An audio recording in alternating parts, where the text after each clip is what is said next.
দুনিয়াতে ইবাদত করবে একমাত্র কার? গোলামি করবে একমাত্র কার? মাথা নত করবে একমাত্র আল্লাহর, ভয় পায় একমাত্র আল্লাহ। আল্লাহ ছাড়া কোনো পরাশক্তি আমেরিকা, রাশিয়া, চীন, জাপান, ভারতকে মুসলমান ভয় পায় না। ভালো করে বুঝেন তাহলে ইবাদত করবে একমাত্র কার? নামাজ ইবাদত না, আর আসতে বলেন রুকু ইবাদত না, সিজদা ইবাদত না। তাহলে সিজদা যদি ইবাদত হয়, সিজদা দিব একমাত্র কাকে? বলেন না, সিজদা দিব একমাত্র কাকে? আল্লাহ ছাড়া কোনো পীরকে আমরা সিজদা দিব? আল্লাহ ছাড়া কোনো বাবাকে সিজদা দিব? আল্লাহ ছাড়া কোনো জটওয়ালাকে সিজদা দিব?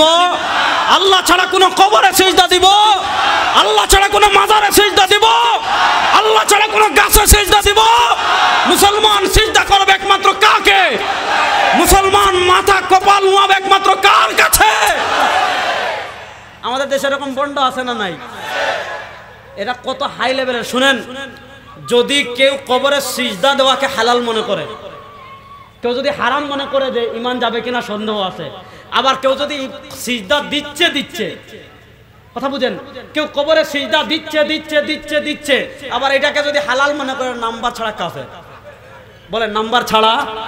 ইস্তিহলালুল হারামে কুফরুন, উসুলে ফিকহের কিতাবে খোলেন ইস্তিহলালুল হারামে কুফরুন। মদ খাওয়া হালাল না হারাম? কথা কয় না রে, আরে বদ্দারা কথা কন না। মদ খাওয়া হালাল না হারাম? এবার কেউ মদ খাচ্ছে, জানে হারাম, তারপর খেয়ে ফেলছে, মারাত্মক কবিরা গুনাহ হবে, ঈমান যাবে না। কিন্তু একজনে মদ খাচ্ছে, ওই পাহাড়ের উপর উঠে, সাজেকের পাহাড়ে উঠে মদ খাচ্ছে, আবার মদ খাওয়াকে হালাল মনে করছে। আপনাদেরকে জানতে চাই, যদি মদ খায় হারাম মনে করে, ঈমান যাবে না। কিন্তু মদ খাচ্ছে, মনে করতেছে হালাল, মুসলমান না কাফের? এই যে মানুষ হারামকে, যদি অকাট্য হারামকে ইসলামী শরিয়ার অকাট্য নস দ্বারা কাতঈউ সুবুত, কাতঈউ দালালা প্রমাণিত নস দ্বারা কোন হারামকে কেউ যদি হালাল মনে করে, সে মুসলমান না কাফের? তাহলে বলেন সিজদা দেওয়া হালাল না হারাম? আরে আপনার বিবেককে জিজ্ঞেস করেন, বিবেককে। আরে বেটা, কবরে যদি সিজদা দেওয়া হালাল হতো, সারা দুনিয়ার মুসলমানরা সবার আগে সিজদা দিত মদিনায়। সেখানে ঘুমিয়ে আছেন শাফিউল মুযনিবিন, সেখানে ঘুমিয়ে আছেন কে জানেন? সেখানে এমন ব্যক্তি ঘুমিয়ে আছেন, উনি আমাদেরকে বলেছেন, শুন, মান সাল্লা ইনদা কবরি সামি'তু। আরে বেটা শুন, তুই যখন রওজা আকদাসে এসে আমাকে বলবে আসসালাতু ওয়াসসালামু আলাইকা ইয়া রাসূলুল্লাহ, আমার নিজের কানে আমি শুনতে পাই। দুনিয়ার কোন মানুষ সিজদা দে? মদিনা যান নাই তো মনে হয় কখনো। যারা গেছেন দেখছেন মানে সিজদা দে। দেখেন আজকে আপনি উরুসে, আপনি বাবার কবরে মহিষ নিয়ে যান, ছাগল নিয়ে যান, গরু নিয়ে যান, ভেড়া নিয়ে যান। আরে বেটা, মাজারে যদি কোনো কিছু দেওয়া যায় হইতো, সাহাবা ইকরাম তাদের কলিজা কেটে নবীর রওজায় দিয়ে দিতেন। মাজারে যদি উরুস করা যায় হইতো, দুনিয়ার সবচেয়ে বড় উরুস হযরত আবু বকর করতেন মদিনায়, করতেন কিনা? এজন্য আমাদের নাম আহলুস সুন্নাহ ওয়াল জামাআহ। এই জামাত মানে কি? জামাতে ইসলামী না, এই জামাত মানে জামাতে সাহাবা। আরে বেটা শোন, মাজারে যদি গরু ছাগল উট নেওয়া যায় হইতো, দুনিয়ার যত সম্পত্তি হযরত ওমর ইবনুল খাত্তাব অর্ধ পৃথিবীর বাদশা ছিলেন, সারা দুনিয়ার সব গরু মহিষ ছাগল এনে রওজা আকদাসে দিয়ে দিতেন। পয়েন্ট ভালো করে বুঝবেন। পয়েন্ট আসছে, আমরা নবী যা আদেশ করেছেন তা মানা লাগবে, নবী যা নিষেধ করেছেন তা মানা লাগবে না। কথা বলেন না কেন? সরওয়ারে দু আলম সাল্লাল্লাহু আলাইহি ওয়াসাল্লামের নিষেধ মানা লাগবে কি লাগবে না? নবী করিম সাল্লাল্লাহু আলাইহি ওয়াসাল্লাম আমাদেরকে সিজদা দেওয়ার অনুমতি কবরে দিয়েছেন না নিষেধ করেছেন? মানুষকে সিজদা দেওয়া কতটুকু হারাম শুনেন। আম্মা জান আয়েশা রাদিয়াল্লাহু তাআলা বলেন, মুসনাদে আহমদে হাদিস আসছে, কানা রাসূলুল্লাহ সাল্লাল্লাহু আলাইহি ওয়াসাল্লাম ফি নাফারিন মিনাল মুহাজিরিন ওয়াল আনসার। সরওয়ারে দু আলম সাল্লাল্লাহু আলাইহি ওয়াসাল্লাম একদিন আনসার এবং মুহাজির সাহাবা একরামের মধ্যে বসে আছেন। আম্মা জান আয়েশা বলেন, ফাজা বাঈরুন ফাসাজাদালা, নবী করিম সাল্লাল্লাহু আলাইহি ওয়াসাল্লাম বসে আছেন, ওদিক থেকে একটা উট আসছে, উট এসে নবীকে সিজদা দিছে। সাহাবা একরাম বলেন, সুবহানাল্লাহ, তাসজুদু লাকাল বাঈর। আপনাকে বাঈর মানে উট সিজদা দিচ্ছে, অথচ আমরা আপনার উম্মত, তাহলে তো আমরা সিজদা দেওয়ার বেশি হকদার। নবী করিম সাল্লাল্লাহু আলাইহি ওয়াসাল্লাম বলেন, লা, খবরদার, লা তাসজুদু আহাদান লিআহাদিন, শুনো, কোন মানুষ অপর কোন মানুষকে সিজদা দিতে পারে না। লাউ আমারতু আহাদান না ইয়াসজুদা লিআহাদিন, কোন মানুষ যদি অপর কোন মানুষকে সিজদা দেওয়া হালাল হইতো, লা আমারতুন নিসা ইয়াসজুদনা লিআজওয়াজিহিন, তাহলে আমি মহিলাদেরকে হুকুম দিতাম তারা যেন তাদের স্বামীদেরকে সিজদা করে না, যেখানে নবী তাকে সিজদা দিতে নিষেধ করেছেন। আজকে তোমার ঈমান এত সস্তা। আহা, শুনেন, দুনিয়াতে আল্লাহ, মনোযোগ মনোযোগ, মুসলমান যুবকরা ভালো করে শোনো, মুসলমান মা বাবা, বৃদ্ধ, যুবক যারা আছেন সবাইকে বলে যাই, দুনিয়াতে আল্লাহ আপনাকে সবচেয়ে বড় যে নিয়ামত দিয়েছেন, সেই নিয়ামতের নাম ঈমান। বলেন, সেই নিয়ামতের নাম? জোরে বলেন। আচ্ছা বলেন, ঈমানের চেয়ে বড় নিয়ামত আছে? ঈমান কত বড় নিয়ামত? হাদিস একটা বলবো, বলেন না? আপনারা আসেন তো আমার সাথে। ঈমান কত বড় নিয়ামত, নবী করিম সাল্লাল্লাহু আলাইহি ওয়াসাল্লাম বলেন, শুনো আমার উম্মত, মান কানা ফি কলবিহি মিসকাল হাববাতিন মিন খারদালিন মিন ঈমান, মান কানা ফি কলবিহি মিসকাল হাববাতিন মিন খারদালিন মিন ঈমান। আল্লাহর হাবিব বলেন, আল্লাহর জাতের নামে কসম করে বলি, আমার কোন উম্মত যদি সরষের দানা পরিমাণ ঈমান নিয়ে কবরে আসে, সে যদি জাহান্নামে চলেও যায়, আমি নবী সুপারিশ করে তাকে জান্নাতে নিয়ে আসব। নবী করিম সাল্লাল্লাহু আলাইহি ওয়াসাল্লামের সুপারিশ লাভ করা ছাড়া কোন বাপের বেটা জান্নাতে যেতে পারবেন না। এবার নবী করিম সাল্লাল্লাহু আলাইহি ওয়াসাল্লামের সুপারিশ আমরা লাভ করতে চাই কি চাই না? কারা কারা চাই? নবী করিম সাল্লাল্লাহু আলাইহি ওয়াসাল্লামের সুপারিশ আমরা লাভ করতে চাই কি চাই না? নবী করিম সাল্লাল্লাহু আলাইহি ওয়াসাল্লামের সুপারিশ লাভ করে আমরা জান্নাতে যেতে চাই কি চাই না? এবার বলেন, নবী করিম সাল্লাল্লাহু আলাইহি ওয়াসাল্লামের সুপারিশ লাভ করতে হলে একটা জিনিস লাগবে, সেটার নাম ঈমান। বলেন, সেটার নাম? বলেন, সেটার নাম?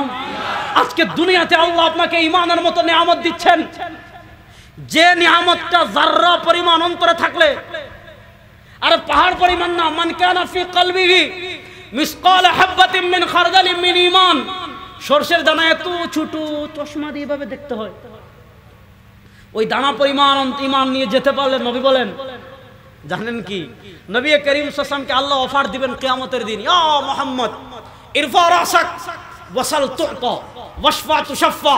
ও হাবিব, কান্না করছেন কেন? ইশফা, সুপারিশ করেন, তুশাফা, আজকে যাদের জন্য সুপারিশ করবেন, আল্লাহ আপনার সুপারিশ কবুল করে সবাইকে আজকে জাহান্নাম থেকে মুক্তি দিয়ে দিবেন। সেদিন নবী সুপারিশ করবেন একটা, ইয়া রাব্বি উম্মতি, আল্লাহ আমার এক এতিম উম্মত জাহান্নামে থাকলে আমি হাবিব জান্নাতে যাব না। যে ঈমান মিসকাল হাববাতিন মিন খারদালিন মিন ঈমান, যে ঈমান সরষের দানা পরিমাণ থাকলে আপনি জান্নাতে যাবেন। ও মুসলমান যুবক, তোমাদেরকে বলে যাই, আজকে ঈমান তোমার কাছে সস্তা হয়ে গিয়েছে যে তুমি বাবার দরবারে গিয়ে সিজদা দিয়ে তুমি ঈমানকে বিসর্জন দিয়ে আসতেছো, তুমি তোমার পীরের কবরে সিজদা দিয়ে ঈমানকে বিসর্জন দিয়ে আসতেছো। দুনিয়াতে সারা দুনিয়ার পীর যদি একত্রিত করেন, মুস্তাফা কামলিওয়ালার একটা পশম সমান হবে না, সাহাবা একরামের একটা পশম সমান হবে না। আর আজকে ঈমান এত সস্তা হয়ে গেল, তুমি গিয়ে আল্লাহরে সিজদা দিচ্ছ না, তুমি গিয়ে ভান্ডারির সিজদা দিচ্ছ। আল্লাহ শিরক থেকে আমাদেরকে বেঁচে থাকার তৌফিক দান করুন। আল্লাহ মাজারে সিজদা দেওয়া থেকে আমাদেরকে বেঁচে থাকার তৌফিক দান করুন। এখন দলিল দিবে কি দিয়ে? আমার মতো কিছু বাটপার মোল্লা পাবেন, মানে আমাদের মতো পোশাক পরা, আমার তো পাগড়িও নাই, জামাতো একটা, দেখবেন শীতকালে মানে গরমকালে জুব্বা পরা, জুব্বার উপর আরেকটা, আরেকটার উপর আবার উপর লাল শাড়ি, লাল শাড়ির উপর লাল ফাগড়ি, লাল ফাগড়ির উপর মহিলাদের আরেকটা উন্না, মানে মনে হবে যে দুনিয়ার সব জামা, মানে গরমকালে 10-15টা জামা পইরা আবার মেকআপ করে এসে ওয়াজে বসে আছে না নাই? গামতে গামতে গামতে গামতে দেখবেন মেকআপ অনেক সময় কি হয়ে যায়, উঠে যায়, আর মনে হয় যে কি মানে যাক ওয়াজ করবে কি, আরে বাবার দরবারে কেন সিজদা দিবেন? আদমরে যদি ফেরেশতারা সিজদা দিতে পারে, আমরা আমার পীরে সিজদা দিতে পারবো না। যারা এগুলা যুক্তি দিবে, বুঝবেন এগুলো আপাদমস্তক আনলিমিটেড শয়তান। আনলিমিটেড শয়তানকে তাড়ানোর জন্য একমাত্র পদ্ধতি জুতা। হ্যাঁ ইনশাআল্লাহ, কথা ভালো করে বুঝেন। তাহলে এই ওয়াদাটা যুবকরা, ছোটরা, বৃদ্ধরা যারা আছেন, আমি আপনাদের কাছে ওয়াদা নিতে চাই একটা, 1 নম্বর, জীবন চলে যেতে পারে, কোনো মাজারে কখনো সিজদা দিব না। কারা কারা রাজি? জীবন চলে যেতে পারে, কোনো বাবাকে কখনো সিজদা দিব? আমার এই কপাল সৃষ্টি করেছেন কে? আরে সাহাবাদের ঈমান কেমন ছিল? হযরত হুযায়ফা যখন রুমের বাদশার কাছে গিয়েছেন, রুমের বাদশা বলেছে, হুযায়ফা একটু মাথা নত করলে তোমাদেরকে মুক্তি দিয়ে দিব। বলছেন না, মাথা নত করব না। হুযায়ফার একজন সঙ্গীকে হাত পা বেঁধে গরম তেলে ফেলে দিয়েছে, একদম পর্দা হয়ে গিয়েছেন। হুযায়ফা বলেন, জীবন একবার না 70 বার জীবন যেতে পারে, মুসলমান কখনো আল্লাহ ব্যতীত কারো কাছে মাথা নত করতে পারে না।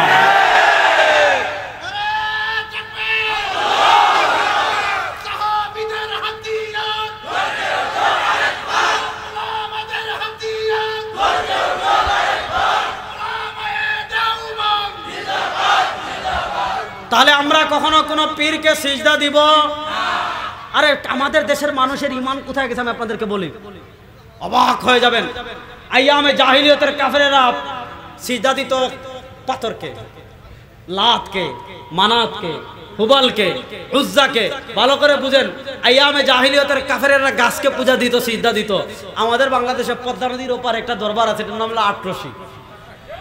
আপনারা নাম শুনছেন কিনা আমি জানি না, আমি আছে আটরশি। আটরশিতে এলাহি কারবার। এলাহি কারবার কি জানেন? তাদের পীর সাহেব ছিলেন হাসমতুল্লাহ। মনোযোগ, তাদের পীর সাহেব ছিলেন হাসমতুল্লাহ। এই হাসমতুল্লাহ সাহেব কি করতেন জানেন? এই হাসমতুল্লাহ সাহেবের মুরিদরা কি করে জানেন? পীর সাহেব যে খাটে ঘুমাইতো, বুঝেন, পীর সাহেব যে চেয়ারে বসতো, এই খাটকে তারা রাখছে সুন্দর করে একটা রুমে। মুরিদরা যায়, এখন তো বাবারে পাচ্ছে না, বাবা যে খাটে ঘুমায়, এই খাটে সিজদা দিত। আচ্ছা বলেন, এই খাট পূজা আর আইয়ামে জাহিলিয়তের পাথর পূজায় কোনো পার্থক্য আছে? খাট পূজা করে যদি কাফের না হতে, কাফের কটা দুনিয়া। আর এরপরে যদি এদের ঈমান থাকে, তা শিরিক কি? তাহলে তো আবু জাহেল মুসলমান। তাহলে আমরা কখনো সিজদা দিব?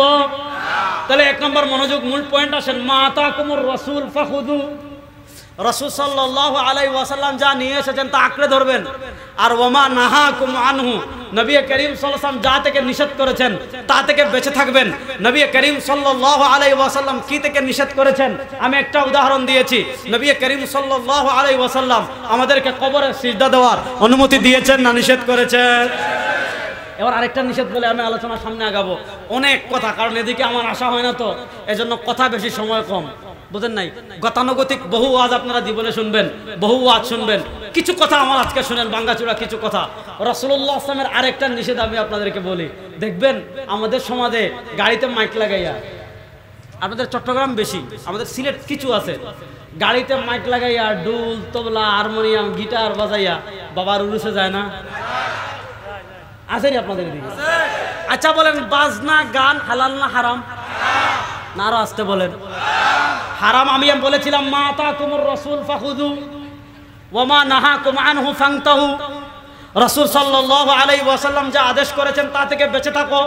ওয়া মা নাহাকুম আনহু ফান্তাহু, নবী করিম সাল্লাল্লাহু আলাইহি ওয়াসাল্লাম যা থেকে নিষেধ করেছেন তা থেকে বেঁচে থাকো। এবার আমি আপনাদেরকে 3টা হাদিস শোনাবো, বেশি হাদিস শোনানোর সময় নাই। হাদিস নাম্বার 1, ইমাম বাজ্জার রাহিমাহুল্লাহ মুসনাদে বাজ্জার হাদিস এনেছেন। সরওয়ারে দু আলম সাল্লাল্লাহু আলাইহি ওয়াসাল্লাম বলেন, আমার উম্মতেরা শুনো, সাওতান মালউনান ফিদ দুনিয়া ওয়াল আখিরাহ। সরওয়ারে দু আলম সাল্লাল্লাহু আলাইহি ওয়াসাল্লাম বলেন, আমার উম্মতেরা শুনো, সাওতান মালউনান ফিদ দুনিয়া ওয়াল আখিরাহ। সরওয়ারে দু আলম সাল্লাল্লাহু আলাইহি ওয়াসাল্লাম বলেন, দুইটা আওয়াজ যেমন আছে, সাওতানি দুইটা আওয়াজ যেমন আছে, মালউনানি অভিশপ্ত, ফিদ দুনিয়া দুনিয়াতেও, ওয়াল আখিরাহ আখিরাতেও দুইটা আওয়াজ যেমন আছে, যে দুই আওয়াজ দুনিয়াতেও অভিশপ্ত, আখিরাতেও অভিশপ্ত। ও ফটিকছড়ির মুসলমান, ফতোয়ার বল আপনাদের কোর্টে দিলাম, আপনারা ফতোয়া দেন। সরওয়ারে দু আলম সাল্লাল্লাহু আলাইহি ওয়াসাল্লাম বলেছেন, দুইটা আওয়াজ দুনিয়াতেও অভিশপ্ত, আখিরাতেও অভিশপ্ত। আমি আপনাদের কাছে জানতে চাই যে দুই আওয়াজ দুনিয়াতেও অভিশপ্ত, আখিরাতেও অভিশপ্ত, এটা হালাল না হারাম? মাসালা বুঝেন। সাওতানে মালউনান ফিদ দুনিয়া ওয়াল আখিরাহ, দুইটা আওয়াজ দুনিয়াতেও অভিশপ্ত, আখিরাতেও অভিশপ্ত। এবার যদি দুনিয়া আখিরাতে অভিশপ্ত হয়, এটা দুনিয়ার সবচেয়ে বড় নেকির কাজ। জোরে বলেন, হালাল না হারাম? 1 নাম্বার সৌতুল মাজামির, বলেন সৌতুল মাজামির। নবী করিম সাল্লাল্লাহু আলাইহি ওয়াসাল্লাম বলেন, দুল, গিটার, হারমোনিয়াম, চুচু, বাঁশি বাজায় বাজায় বাজায় বাজায় গরু ছাগল নিয়ে যাওয়া, আসেনি এগুলো? নবী করিম সাল্লাল্লাহু আলাইহি ওয়াসাল্লাম বলেন বাজনা দুনিয়াতে অভিশপ্ত, আখিরাতে অভিশপ্ত। এবার ফতোয়া আপনারা দেন, বাজনা যদি দুনিয়াতে অভিশপ্ত হয়, আখিরাতে অভিশপ্ত হয়, এটা হালাল না হারাম? আল্লাহ তো মাথায় মগজ দিছে, গোবর তো আর মানুষরে দেয় নাই। গোবর তো দিছে আল্লাহ গরুরে, তাও তো গরুর পেটে দিছে, মাথায় দেয় নাই। আল্লাহ তো মাথায় মগজ দিছে। নবী করিম সাল্লাল্লাহু আলাইহি ওয়াসাল্লাম বলতেছেন অভিশপ্ত, আপনি বলতেছেন এটা মারিফত, আপনি বলতেছেন এটা কি? আচ্ছা, দুনিয়াতে মারিফত নবী বুঝলেন না, তুমি বুঝছো। যদি নবীর থেকে বেশি বুঝবে এটা পীর নাকি আপাদমস্তক শয়তান। এরকম শয়তান আমাদের সমাজে আছে না নাই? 2 নম্বর হাদিস, নবী করিম সাল্লাল্লাহু আলাইহি ওয়াসাল্লাম বলেন, ইমাম তিরমিজি শরীফে এনেছেন, ইয়াকুনু ফি হাযিহিল উম্মতি খাসফুন ওয়া মাসখুন ওয়া কাযাফুন। ভালো করে হাদিসটা শুনেন। আজকে এত আপদ গজব বিপদ কেন আমাদের মাঝে? হাদিস ভালো করে শুনেন। ইয়াকুনু ফি হাযিহিল উম্মতি খাসফুন, এই উম্মার উপর একসময় আসমান থেকে 3টা গজব আসবে। খাসফুন, ভূমিধস হবে। আপনাদের পার্বত্য চট্টগ্রাম, ফটিকছড়ি, খাগড়াছড়ি, মানিকছড়ি, তারপর হলো বান্দরবন, তারপর হলো রাঙ্গামাটি, এগুলোতে পাহাড় ধসেনি, টিলা ধসেনি। খাসফুন, খালি ভূমিধস হবে। আমাদের সিলেটও হয়। মাসখুন, মানুষের চেহারা বিকৃত হয়ে যাবে। কাযাফুন, আসমান থেকে বিশাল বিশাল পাথর পড়বে, বিশাল বিশাল। ওটা তো 250 গ্রাম, জীবনে শুনছেন, এবার সিলেটে তো বড় পড়ছে 250 গ্রাম, 200 গ্রাম পাথর, আধা কেজি পড়ছে। কই 250 গ্রামে আছেন আপনি সিলেটে? এবার ভালো করে শুনেন, গজব আসবে কয়টা? 3টা। বলেন না, গজব আসবে কয়টা? 3টা। ইয়াকুনু ফি হাযিহিল উম্মতি খাসফুন, ভূমিধস হবে। মাসখুন, বিকৃত হয়ে যাবে মানুষ। এখন তো শরীফ থেকে শরীফা হচ্ছে না, হয়েছে না? কাযাফুন, কাযাফুন, পাথর পড়বে। সাহাবা একরাম জিজ্ঞেস করলেন, মাতা ইয়া রাসূলুল্লাহ,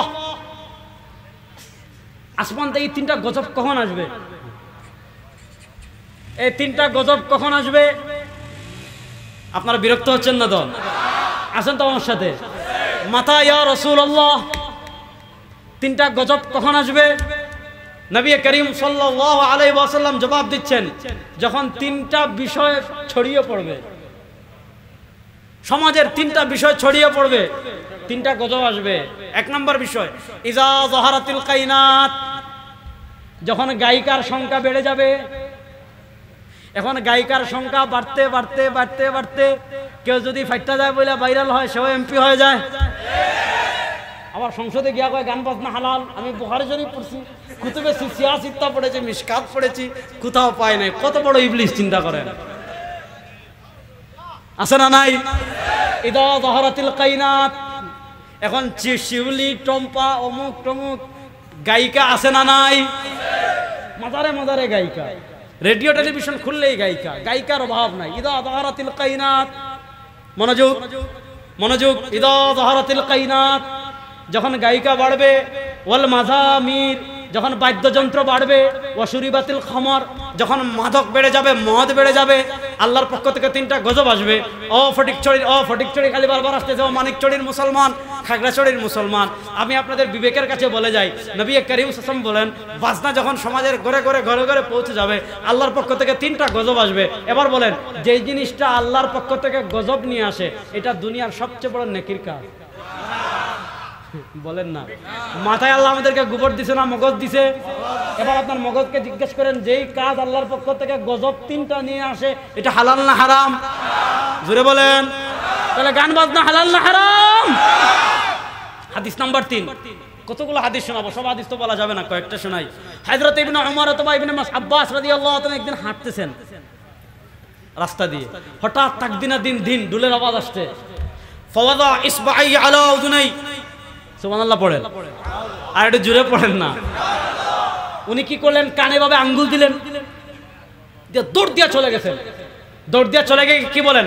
সনাআতু কামা সনা রাসূলুল্লাহ সাল্লাল্লাহু আলাইহি ওয়াসাল্লাম, সনাআতু কামা সনা রাসূলুল্লাহ সাল্লাল্লাহু আলাইহি ওয়াসাল্লাম।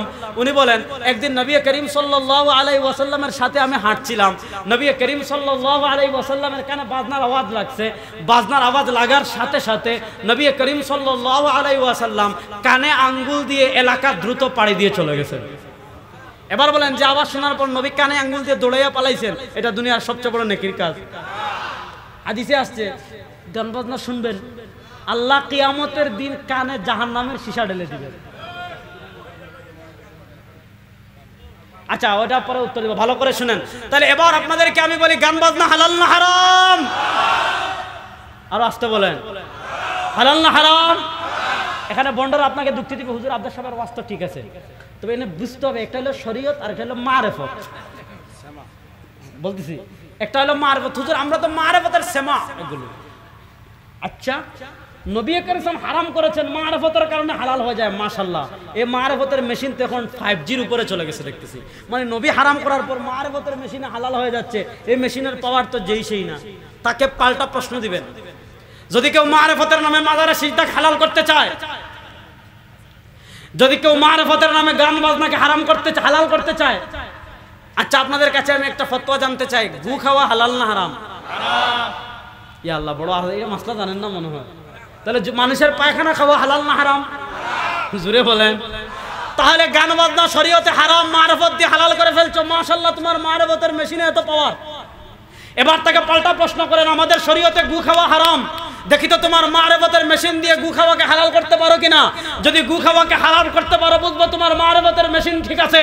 আর যদি পায়খানাকে হালাল করে খাইতে না পারো, বুঝবেন এটা হচ্ছে বড় ভণ্ড প্রতারক শয়তান, আল্লাহর জমিনে আর কেউ নয়।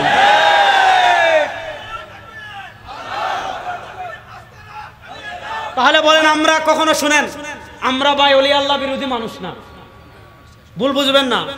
আমরা ওলি আল্লাহর মাজার বিরোধীও মানুষ না, আমরা মাজারের নামে ভণ্ডামির বিরুদ্ধে, আমরা কবর জিয়ারতের বিরুদ্ধে না। না না, আমি উজবেকিস্তান গিয়ে আসছি, ইমাম বুখারীর কবর জিয়ারত করে আসছি, ইমাম আমাদের আকীদার ইমাম আবু মনসুর মাতুরিদির কবর জিয়ারত করে আসছি, আল্লাহ নবীর আপন চাচাতো ভাই হযরত কুসাম ইবনে আব্বাসের কবর জিয়ারত করে আসছি, তাসাউফের 4 তরিকার ইমাম বাহাউদ্দিন নকশবন্দির কবর জিয়ারত করে আসছি, ইমাম তিরমিজি রাহিমাহুল্লাহর কবর জিয়ারত করে আসছি। ইমাম আকাবিরে দেওবন্দ কত বিশাল, আকাবিরে দেওবন্দের কত অবদান। আমি যখন বুখারায় গিয়েছি, ইমাম বুখারী সমরকন্দে যে ভূমিতে ঘুমিয়ে আছেন ইমাম বুখারী রাহমাতুল্লাহ আলাইহি, আজকে 2 পয়সার মোল্লারা কোরআন শরীফ সূরা ফাতিহাটা শুদ্ধ করে পড়তে পারে না, আর চট্টগ্রামের চিপায় মাইক লাগাইয়া ফতোয়া দিবে, আহমদ তোমার কি জানি কাসিম নামতবি কাফের, রশিদ আহমদ গাঙ্গুহি কাফের, অমুক কাফের, তমুক কাফের। কত হাই লেভেলের ভণ্ড এগুলো। আকাবিরে দেওবন্দ কোথায় পড়েছেন?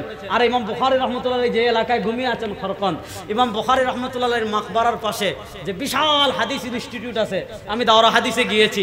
দাওরা হাদিসে তারা আমাকে যখন আমার পরিচয় জানছে যে আমি বাংলাদেশ থেকে আসছি, ওলামা একরামকে নিয়ে কাজ করি বা বাংলাদেশে আমি একজন দায়ী, আমাকে তারা খুব মানে সম্মান দিয়ে তাদের পুরো মাদ্রাসা ঘুরিয়ে দেখাইছে। আমি যখন তাদের দারুল হাদিসে গিয়েছি, ওখানে দেখি তারা আল্লামা কাশ্মীরের কিতাব পড়ে, আল্লামা খলিল আহমদ সাহারানপুরের কিতাব পড়ে। আমি গিয়ে দেখেছি ইউসুফ বিন রাহিমাহুল্লাহর মাআরিফুস সুনান পড়েন না, সুবহানাল্লাহ। কথা ভালো করে বুঝুন, আমি আপনাদেরকে যেটা বুঝাতে চাচ্ছি, আমাদের আকাবিরে দেওবন্দ, আমরা ওলি আল্লাহ বিরোধী মানুষ না, আমরা মাজার বিরোধীও না। মাজারে যদি আপনি যান, কবরে যান, কবরে যাওয়ার পর কাজ মাত্র একটা, কবরে কাজ মাত্র কয়টা? আর আসতে বলেন কয়টা? সেটা হলো জিয়ারা। সেটা হলো কি? জিয়ারত ছাড়া ইসলামী শরীয়তে কবরে আর কোনো ইবাদত। নবী করিম সাল্লাল্লাহু আলাইহি ওয়াসাল্লাম ইসলামের প্রাথমিক যুগে কবর জিয়ারত করতে নিষেধ করেছিলেন, কারণ আইয়ামে জাহিলিয়াতে মানুষ কবর কেন্দ্রিক ব্যাপক শিরিক করত। এজন্য ইসলামের প্রাথমিক যুগে কবর জিয়ারত হারাম ছিল। নবী করিম সাল্লাল্লাহু আলাইহি ওয়াসাল্লাম বলেন, কুনতু নাহাইতুকুম আন জিয়ারাতিল কুবুরি ফাজুরুহা ফাইন্নাহা তুযাক্কিরুল আখিরা। নবী করিম সাল্লাল্লাহু আলাইহি ওয়াসাল্লাম বলেন, ইসলামের প্রাথমিক যুগে আমি তোমাদেরকে কবর জিয়ারত করতে নিষেধ করেছিলাম, এখন আমি তোমাদেরকে কবর জিয়ারতের অনুমতি দিচ্ছি। কেন? ফাইন্নাহা তুযাক্কিরুল আখিরা। তুমি যখন কবরে দাঁড়াইবা, তোমার বাপের কথা মনে হবে, তোমার মায়ের কথা মনে হবে, আহা আখিরাতের কথা মনে পড়বে যে আমার বাপ মা একদিন আমার মতো দুনিয়াতে ঘুরতো, আজকে তারা নাই। তোমার অন্তরটা নরম হবে, আখিরাতের কথা মনে পড়বে। নবী করিম সাল্লাল্লাহু আলাইহি ওয়াসাল্লাম আমাদেরকে কবর জিয়ারতের অনুমতি দিয়েছেন। কেন? ফাইন্নাহা তুযাক্কিরুল আখিরা। কবর জিয়ারত করলে আখিরাতের কথা মনে পড়বে। আর আমাদের দেশের ভণ্ডরা কবর কেমন ভাবে সাজিয়ে রাখে, এটা কবর না বাসরঘর, কোনো পার্থক্য করা যায় না। সুতরাং মনোযোগ, মূল পয়েন্টে আসি। নবী করিম সাল্লাল্লাহু আলাইহি ওয়াসাল্লামের আদেশ মানা লাগবে কি লাগবে না? নবী করিম সাল্লাল্লাহু আলাইহি ওয়াসাল্লামের নিষেধ মানা লাগবে কি লাগবে না? এবার বলেন, গান বাজনার নবী অনুমতি দিয়েছেন না নিষেধ করেছেন? নবী বলেন, লা তাবিউল কাইনাত এবং নবী করিম সাল্লাল্লাহু আলাইহি ওয়াসাল্লাম বলেছেন সায়াতি আলান নাসি জামানুন, আমার উম্মার উপর এমন একটা সময় আসবে ইস্তাহিল্লুনাল হারিরা ওয়াল মাযামিরা ওয়াল খামারা, আমার উম্মার উপর এমন একটা সময় আসবে এই উম্মার নরাদমরা রেশমকে হালাল মনে করবে, এই উম্মার নরাদমরা বাজনাকে হালাল মনে করবে, এই উম্মার নরাদমরা মাদককে হালাল মনে করবে। মাদকও হারাম, বাজনাও হারাম, পুরুষের জন্য রেশমের পোশাক ব্যবহার করা হারাম। হারামকে হালাল বানানোর অথরিটি কোন পীরের নয়, কোন শায়খের নয়। যে পীর রাসূলুল্লাহ সাল্লাল্লাহু আলাইহি ওয়াসাল্লামের বিধানকে ওভারটেক করে ইসলামের কোন হারামকে হালাল বানিয়ে ফেলবে, ওইটা পীর নামক আপাদমস্তক ইবলিস, শয়তান, প্রতারক, বাটপার ছাড়া কিচ্ছু না। এরকম বাটপার আমাদের সমাজে আছে না নাই? সুতরাং আপনি আপনার অলক্ষ্যে যদি কখনো গান শুনে ফেলেন তওবা করবেন, কিন্তু কখনো এটাকে সেমা বা মারেফতে গানের নামে বাজনাকে কখনো হালাল মনে করবেন না। হ্যাঁ, আপনি ইসলামী সঙ্গীত গাচ্ছেন, বাজনা থাকা যাবে না, 1 নম্বর শর্ত। 2 নম্বর, শরীয়ত বিরোধী কোনো কথা থাকতে পারবে না। আর এখন আমাদের দেশে একটা বাজনা লাগায়, আবার গান কি কার, আল্লাহর ধন নবীরে দিয়া, আল্লাহ গেলেন গায়েব হইয়া, আল্লাহর ধন খাজায় পাইয়া, খাজায় ঘুমায় আজমিরে, কেউ ফিরে না খালি হাতে, খাজা তোমার দরবারে। 4-5 দিন আগে একজন কি কইতাছে যে কিয়ামতের দিন মওলার কাছে যদি ফেরেশতারা কিরামান কাতিবিন, রোজ হাসরের দিন আল্লাহর কাছে যদি করে অভিযোগ, আমরা বলবো দুনিয়াতে ছিলাম রেজবি বাবার লোক। অথচ ওই দিন রেজবি বাবার লোক কোয়ার সময় থাকবো যেদিন নবীরা বলবেন ইয়া রাব্বি নাফসি, যেদিন আল্লাহ ঘোষণা দিবেন আলাল মালিক আল ইয়াউম আইনা মুলুকুল আরদ, যেদিন মুসা কালিমুল্লাহ বলবেন নাফসি নাফসি, যেদিন ঈসা রূহুল্লাহ বলবেন নাফসি নাফসি, আরে যেদিন সুলাইমানের মতো সারা দুনিয়ার বাদশা ছিলেন তিনি বলবেন নাফসি নাফসি, সেদিন কোনো বাবা কাজে লাগবে না, সেদিন একজন তার উম্মাকে বুঝবেন না, তিনি বলবেন ইয়া রাব্বি উম্মতি, তিনি সরওয়ারে দু আলম ফখরে মওজুদাত জনাবে মুহাম্মদুর রাসূলুল্লাহ। এখন আমাদেরকে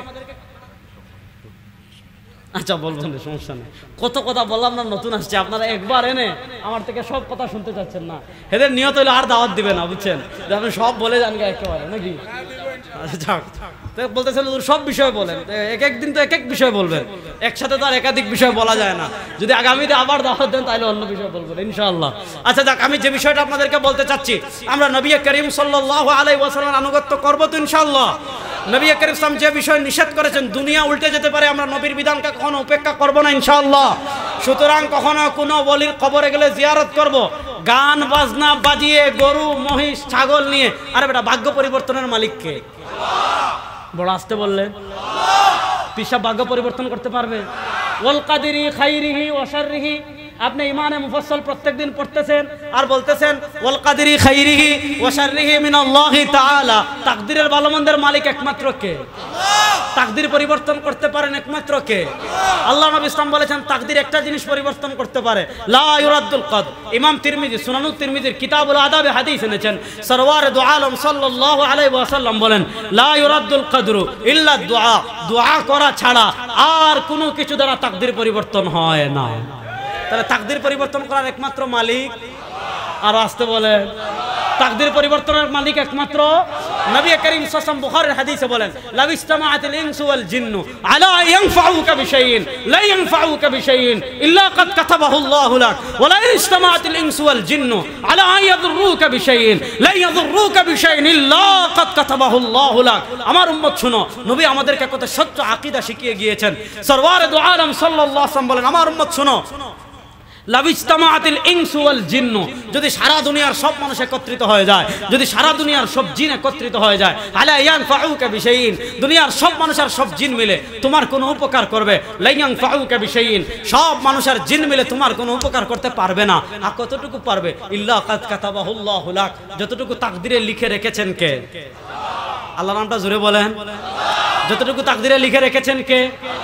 ওয়ালা ইন ইজতামাআতিল ইনসু ওয়াল জিন্নু আলা আন ইয়াদুররুকা বিশাইইন, ওয়ালা ইন ইজতামাআতিল ইনসু ওয়াল জিন্নু আলা আন ইয়াদুররুকা বিশাইইন, যদি সারা দুনিয়ার সব মানুষ আর জিন একত্রিত হয়ে যায় তোমার কোনো ক্ষতি করার জন্য, সরওয়ারে দু আলম সাল্লাল্লাহু আলাইহি ওয়াসাল্লাম বলেন লা ইয়াদুররুকা বিশাইইন ইল্লা ক্বাদ কাতাবাহু আল্লাহু লাক, সব মানুষ আর সব জিন মিলে তোমার কোনো ক্ষতি করতে পারবে না। হ্যাঁ, কতটুকু করতে পারবে? ইল্লা ক্বাদ কাতাবাহু আল্লাহু লাক, যতটুকু তাকদীরে লিখে রেখেছেন কে? তাহলে তাকদীরের পরিবর্তনের মালিক জোরে বলেন। তাহলে আল্লাহ কেউ ফিরে না খালি হাতে, খাজা তোমার দরবারে না। খাজা তাকদির পরিবর্তন করতে পারেন? ভান্ডারি বড় আসতে না কইলেন। আহমদ শফি না, নবী করিম সাল্লাল্লাহু ভাগ্য পরিবর্তনের মালিক না, ভাগ্য পরিবর্তনের মালিক একমাত্র। এজন্য আল্লাহ কোরআনে বলেছেন কুল্লা আমলিকু লিনাফসি নাফআন ওয়ালা দাররা। রহমতপুরে আইছে কুল্লা আমলিকু লিনাফসি। আজকে আপনার ওয়াজ আমি করে দেই নাকি? কুল্লা আমলিকু লিনাফসি নাফআন ওয়ালা দাররান ইল্লা মা শাআল্লাহ লাউ কুনতু আ'লামুল গায়ব লাস্তাকসারতু মিনাল খায়র। ও আমার হাবিব, সারা দুনিয়ার সব বিশ্বাসী অবিশ্বাসী বান্দাদেরকে বলে দিন, লা আমলিকু, আমি মালিক নই, লিনাফসি, আমার নিজের, নাফআন উপকারের, ওয়ালা দাররান কিংবা ক্ষতির, ইল্লা মা শাআল্লাহ, তবে ততটুকু করতে পারবো যতটুকু চান কে। জোরে বলেন না, যতটুকু চান কে। সুতরাং তাকদির পরিবর্তনের মালিক একমাত্র। আর আমাদের বাংলাদেশের সবগুলা দেন, আমাদের বাংলাদেশের মানুষরা কি করে জানেন? বিপদে পড়ছে, মুসিবতে পড়ছে, তারপরে আপনার কোনো সমস্যা দেখা দিছে, এটা ছাগল নে, গরু নে, মহিষ নে, হাঁস নে, কিচ্ছু না পারে, এক মহিলাকে বিয়ে করতে চাচ্ছে বা মেয়েকে বিয়ে করতে চাচ্ছে, তার পরিবার রাজি হচ্ছে না। কি করে? চট্টগ্রামের পাহাড়ের উপর আছে বুস্তামি রাস্তা, না আছে না নাই? ওখানে উঠলে দেখবেন একটা বটগাছ আছে, লাল সুতা বাঁধা, আছে না নাই? দেখেন আমাদের বাংলাদেশের মানুষের ঈমান কোথায় গেছে আজকে। সে ঈমানে মুফাসসালে পড়তেছে ওয়াল কাদরি খাইরি ওয়া শাররি মিনাল্লাহি তাআলা, তাকদীরের মালিক আল্লাহ। তুই মুসিবতে পড়ছিস, ওয়া ইয়াকা নাস্তাঈন, সাহায্য চাইবে আল্লাহর কাছে। তুই মুসিবতে পড়েছিস, দোয়া করবে আল্লাহর কাছে। তোর সমস্যা হয়েছে, দোয়া করবে আল্লাহর কাছে। সে সব বাদ দিয়া ওখানে গিয়ে লাল সুতা বাঁধে, আছে না নাই? এর মাঝে আর আইয়ামে জাহিলিয়াতের কাফেরদের মাঝে কি পার্থক্য বলেন আমারে? আইয়ামে জাহিলিয়াতের কাফেররা লাতের কাছে যায়, তো মান্নাতের কাছে যায়, হুবালের কাছে যায়, উজ্জার কাছে যায়, হেরা যায় বটগাছের কাছে। আল্লাহ সব ধরনের শিরিক থেকে আমাদেরকে বেঁচে থাকার তৌফিক দান করুন। আল্লাহ পিওর ঈমান নিয়ে আমাদেরকে বেঁচে থাকার তৌফিক দান করুক। শুরুতে আসছিলাম, আলোচনার শুরু যে প্রসঙ্গে করেছিলাম, পৃথিবী চেঞ্জ হচ্ছে, পৃথিবী প্রেক্ষাপট পরিবর্তন হচ্ছে, মুসলমানদের বিজয়ের দিন ঘনিয়ে আসতেছে, মুসলমানদের বিজয়ের দিন ঘনিয়ে আসতেছে ইনশাআল্লাহ। সুতরাং আমরা বলেছিলাম ইসলামের উপর অটল থাকতে হলে, দ্বীনের বিজয় থাকতে হলে দুটা জিনিস, আনুগত্য করব আল্লাহ এবং তার রাসূলের। আনুগত্য করব কার? আল্লাহ এবং তার। আর আল্লাহ এবং তার রাসূলকে পেতে হলে রাসূলুল্লাহ সাল্লাল্লাহু আলাইহি ওয়াসাল্লাম, আমরা বলেছি আল্লাহর আনুগত্য করতে হলে কেমনে? আল্লাহর আনুগত্য করতে হলে প্রশ্ন লাগবে নবীকে। এবার প্রশ্ন হলো, নবী করিম সাল্লাল্লাহু আলাইহি ওয়াসাল্লামের আনুগত্য করতে হলে নবীর টোটাল জীবনী আমাদেরকে জানতে হবে। এবার প্রশ্ন হলো, নবীর জীবনী জানতে হলে আমরা কাদেরকে ফলো করব? উত্তর হলো সাহাবা। উত্তর হলো কারা? এজন্য আমাদের পরিচয় আহলুস সুন্নাহ ওয়াল জামাআহ। এই সাহাবাদেরকে কেন মানতে হবে? এই আহলে হাদিস নামক লামাযহাবী যারা আছে, তাদের সাথে আমাদের মৌলিক দ্বন্দ্ব হলো এই জায়গায়। আমরা বলি নবীকে পেতে হলে মাধ্যম সাহাবী। এটা কেমনে কি হবে? যদি আপনারা এখান থেকে আগামী 30 তারিখ আমি ফটিকছড়িতে আসবো, ওখানে যাবেন, ওখানে এই বিষয়ে আলোচনা করবো ইনশাআল্লাহ। আর যদি ওখানে না যান, আগামী বছর যদি দাওয়াত দেন, ও বিষয়ে আলোচনা করবো ইনশাআল্লাহ।